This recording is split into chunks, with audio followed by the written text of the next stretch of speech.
हम भूल गए कि वह फॉर्म में डेविड वार्नर ने बताई हार की चौंकाने वाली वजह। फैंस भी रह गए दंग। आईपीएल 2023 के 40वें मैच में शनिवार 9 अप्रैल को सनराइजर्स हैदराबाद एसआरएच ने दिल्ली कैपिटल्स डीसी को 9 रन से हरा दिया। पहले बल्लेबाजी करते हुए हैदराबाद ने 197 का स्कोर बनाया। जवाब में दिल्ली 188 रन ही बना सकी। दिल्ली घर में हार के साथ ही पॉइंट्स टेबल में 10वें स्थान पर पहुंच गई।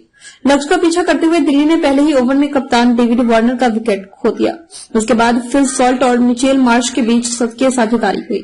इन दोनों के आउट होने के बाद दिल्ली ने मोमेंटम खो दिया। मैच के बाद डेविड वार्नर भी इस बात को स्वीकार किया। अक्षर को 7वें नंबर पर भेजना गलत फैसला। मैच के बाद डेविड वार्नर ने कहा, मिचेल मार्श ने बहुत अच्छी गेंदबाजी की, हम 9 रन से हार गए।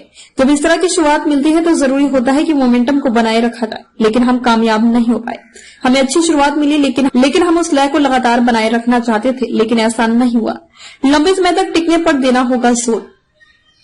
अक्षर पटेल को 7 नंबर पर भेजने पर डेविड वार्नर ने कहा, अक्षर अच्छी लय में है।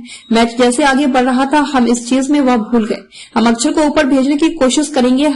हमने मध्य ओवरों में विकेट गंवा दिए हैं। हमें से किसी एक को कोशिश करनी होगी कि लंबे समय तक कोई टिका रहे। बता दें कि इस जीत के बाद हैदराबाद 8वें स्थान पर पहुंच गया। उसके 8 मैच में 3 जीत और 5 हार के साथ 6 अंक हो गए हैं। वहीं दिल्ली 10वें स्थान पर खिसक गई है। दिल्ली ने 8 में से मात्र 2 मैच जीते हैं, जबकि 6 में उसे हार का सामना करना पड़ा। दिल्ली का प्लेऑफ में पहुंचना लगभग मुश्किल हो गया है।